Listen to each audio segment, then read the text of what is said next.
thank you for joining me here tonight.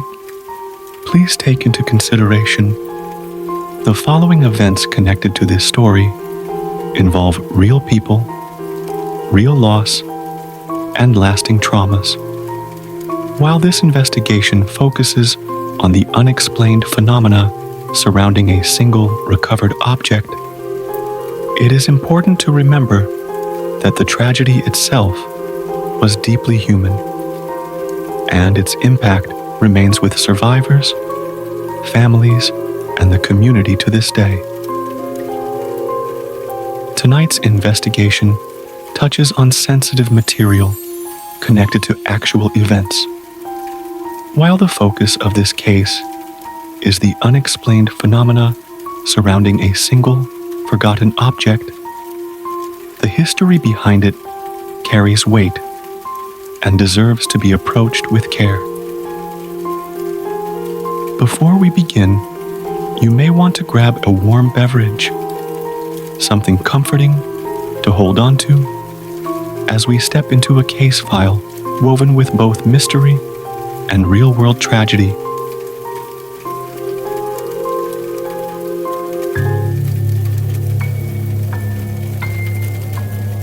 Haunted Happy Meal Toy Rubik's Cube from the San Ysidro McDonald's, based on actual events.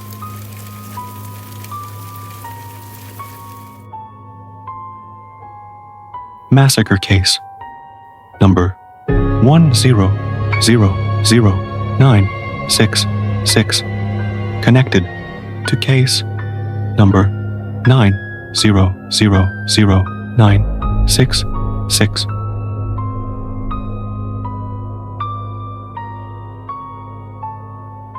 On the 18th of July, 1984, in San Ysidro, California became the site of one of the darkest tragedies in American history. For 77 minutes, the McDonald's restaurant on San Ysidro Boulevard became a battleground as gunman James Huberty opened fire without hesitation, without mercy.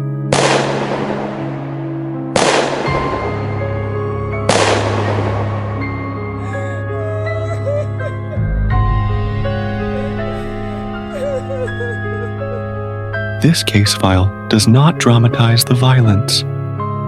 It remembers it and follows the strange events that began afterward, all connected to one seemingly innocent object, a Rubik's Cube, pulled unknowingly from a table moments before the shooting began.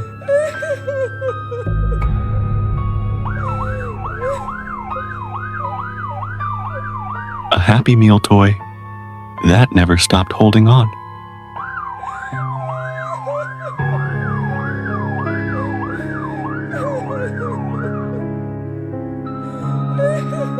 Her first job had been at that McDonald's, but after July 18th, she was never the same. She survived by hiding with others in a narrow stairwell closet.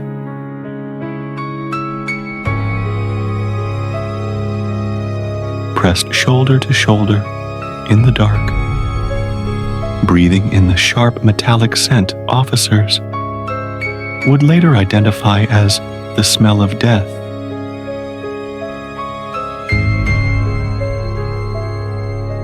When she finally emerged into the heat and sunlight, she walked out a different person, shaken, changed.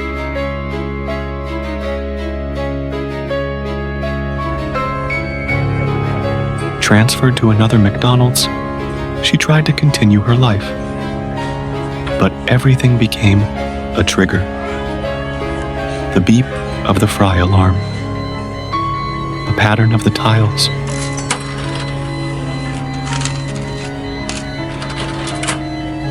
customers laughing. Each sound felt like a warning that another attack was coming. The manager eventually sent her home. She didn't argue. She was exhausted from holding herself together. What she didn't know is that she had brought something from the old restaurant with her.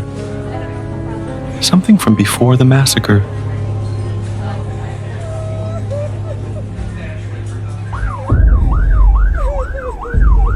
During the horrific commotion of that day, she must have slipped the toy into her apron without realizing it.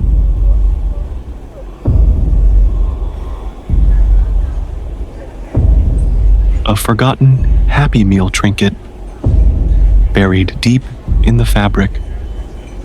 A child's Rubik's Cube, nearly solved. She never asked whose it was. She didn't want to know. But the toy hadn't forgotten anything. The nightmares arrived first. They came every night, like reruns of a movie she never watched, but somehow remembered.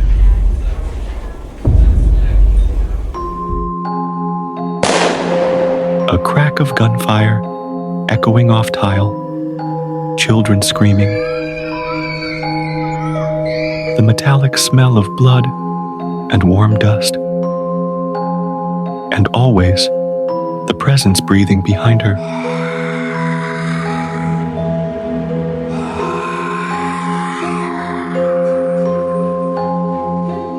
Close enough to warm the back of her ear. Close enough that she sensed it wasn't human. Just before waking, she always felt it lean in, like it was trying to whisper something she could almost understand. She blamed PTSD, lack of sleep, stress. But none of that explained the consistency, the intelligence in the breathing behind her. Something was following her into sleep.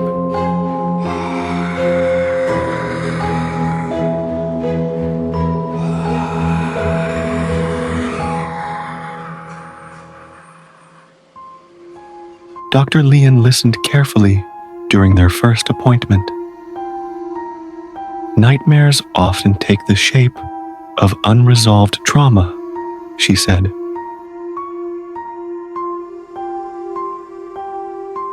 But when asked when the dreams started, the survivor hesitated. About 3 weeks ago. Right around the time she rediscovered the apron. Right around the time something fell from the pocket and hit the carpet with a soft thunk. The Happy Meal Rubik's Cube. Bright, plastic, harmless, until she touched it. A cold vibration shot up her arm, like touching a TV with bad grounding.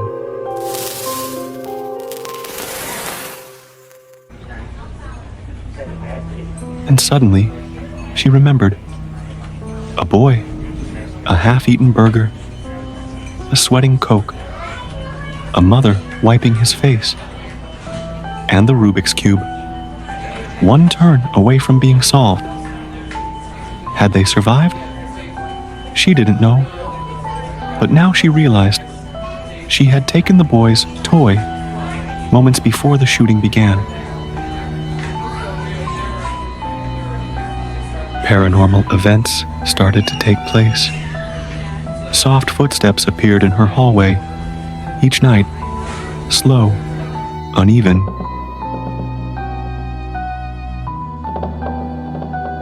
Like a child recently woken from sleep, they would approach her bedroom.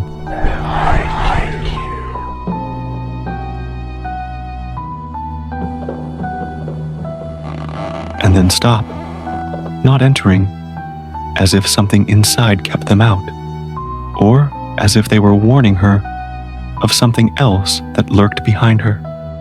Then, one night, through the crack under her bedroom door, she heard a voice, a child's whisper. Run, he is behind you. Her breath froze, and for the first time, she realized she was not alone in the house.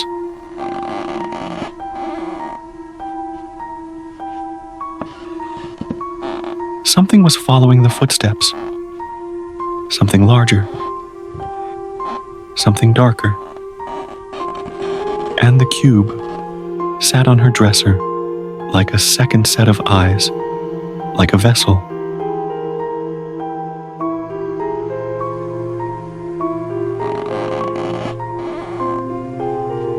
It lingered in hallways, reflected behind her in the TV screen. I see you. Watching, learning the layout of her home, and learning her. And always, the Rubik's Cube was the center of the disturbances. Quiet, patient, waiting. She knew then this wasn't PTSD. It wasn't trauma. It was an attachment. A haunting.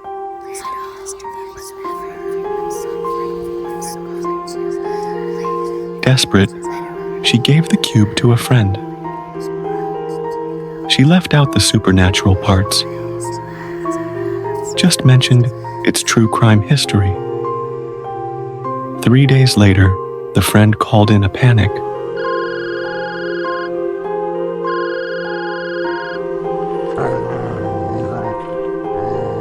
My dog growls at the shelf it's on.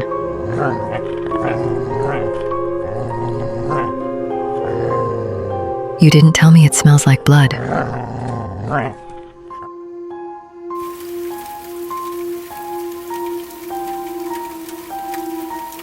The next morning, the cube was left on her doorstep, sealed inside a grocery bag. Even through the plastic, the cold vibration hummed against her skin. That night, the nightmares returned.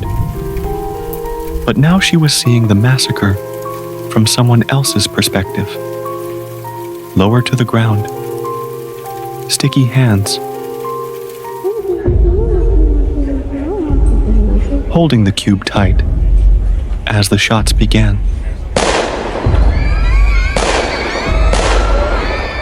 It wasn't her trauma. It was a memory, a child's final moments replaying through the dark.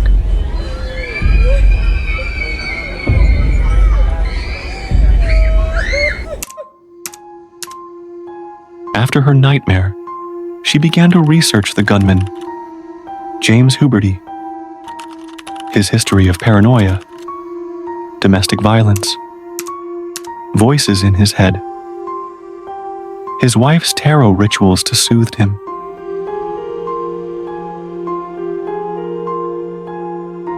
His wife would do tarot card readings for him whenever his anxiety spiked.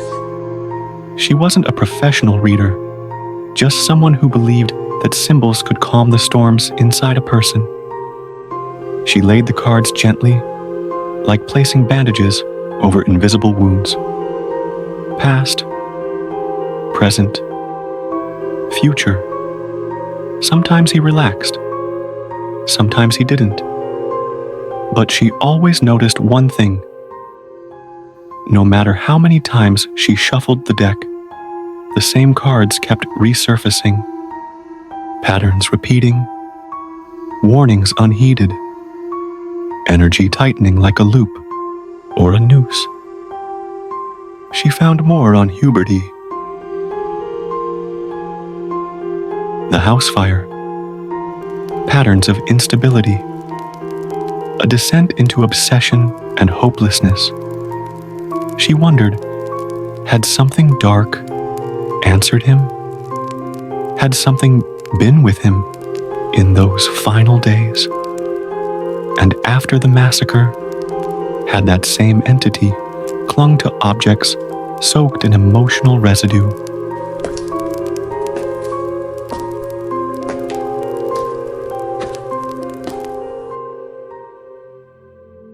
Objects like a child's half-solved Rubik's Cube. Was the cube haunted by a child seeking their mother? Or was it a vessel for something far darker? Something that fed on fear, grief, and chaos. something that whispered to Huberty, and now whispered to her.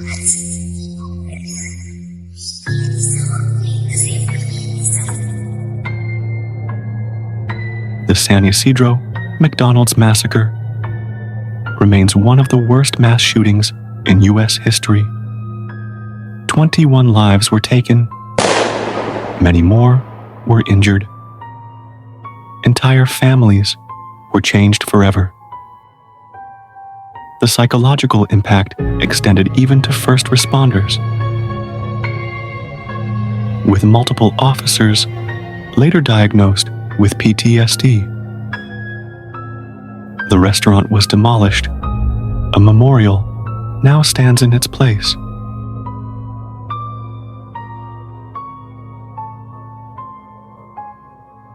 The names of the victims are honored to this day. This case file does not speculate on the tragedy itself, only on the unexplained events connected to a single, forgotten object recovered in the aftermath.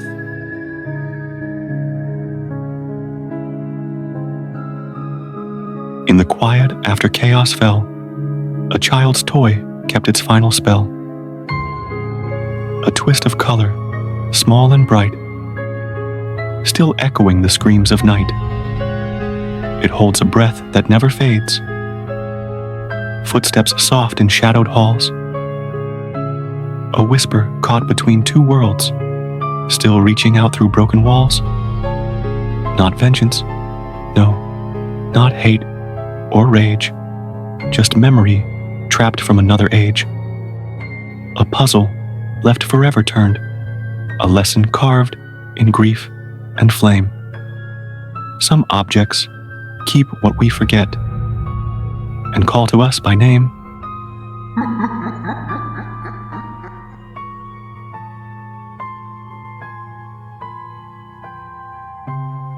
Some hauntings end when the lights come back on.